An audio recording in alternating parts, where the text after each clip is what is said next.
In today's reading assignment, you will describe how the temperature of the atmosphere changes with altitude, should be able to outline the properties of the troposphere, explain the role of the ozone layer in the stratosphere, describe conditions in the mesosphere, explain how the sun affects the thermosphere, and identify the exosphere. Earth's atmosphere is divided into 5 layers. The layers are based on temperature. Air temperature changes as altitude increases.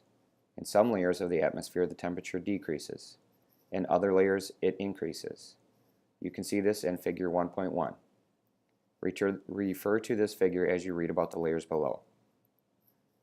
The troposphere is the lowest layer of the atmosphere.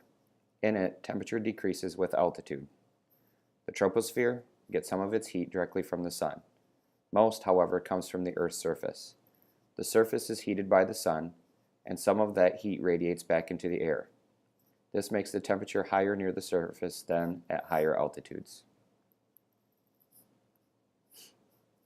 Look at the troposphere in Figure 1.1.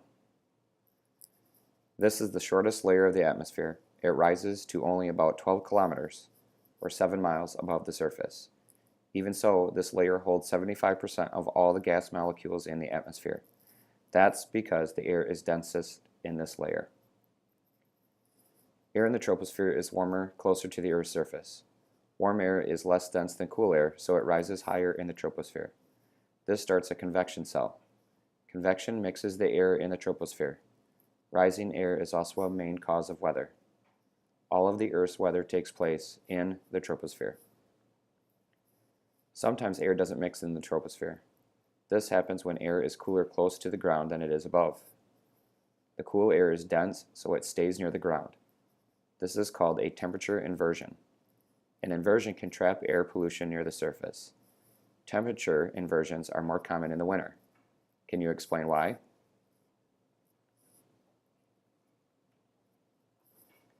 Tropopause. At the top of the troposphere is a thin layer of air called the tropopause. You can see it in Figure 1.1. This air acts as a barrier.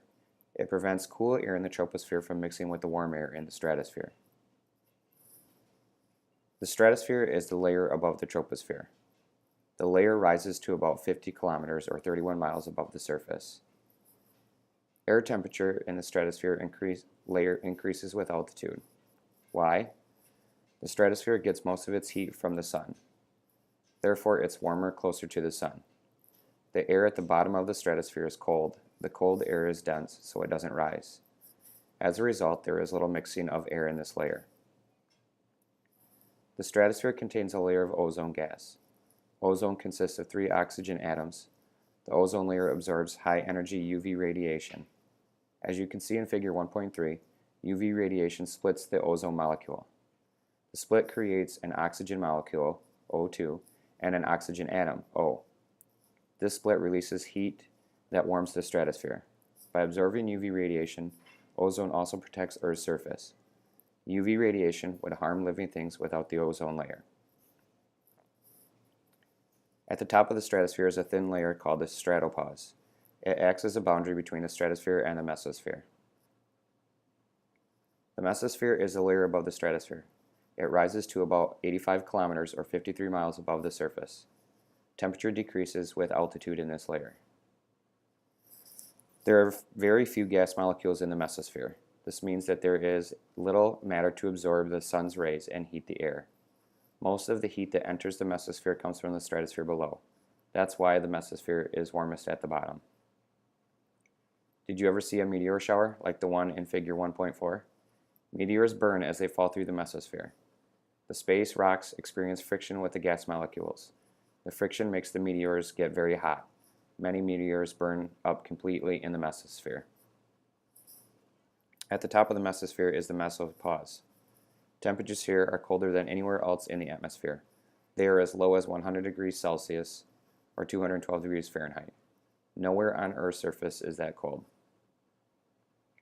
The thermosphere is the layer above the mesosphere. It rises to 600 kilometers or 372 miles above the surface. The International Space Station orbits Earth in this layer as in Figure 1.5. Temperature increases with altitude in the thermosphere. Surprisingly, it may be higher than 1000 degrees Celsius or 1800 degrees Fahrenheit near the top of this layer. The sun's energy there is very strong. The molecules absorb the sun's energy and are heated up, but there are so very few gas molecules that the air still feels very cold. Molecules in the thermosphere gain or lose electrons. Then they become charged particles called ions. Have you ever seen a brilliant light show in the night sky?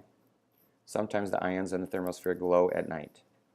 Storms on the sun's energy energize the ions and make them light up. In the northern hemisphere, the lights are called the northern lights or aurora borealis. In the southern hemisphere, they are called southern lights or aurora australis. The exosphere is a layer above the thermosphere. This is the top of the atmosphere. The exosphere has no real upper limit. It just gradually merges with outer space. Gas molecules are very far apart in this layer, but they are really hot. Earth's gravity is so weak in the exosphere that gas molecules sometimes just float off into space. In summary, Earth's atmosphere is divided into 5 major layers. The layers are based on temperature. The troposphere is the lowest layer. Temperature decreases with altitude in this layer. All weather takes place here. The stratosphere is the layer above the troposphere.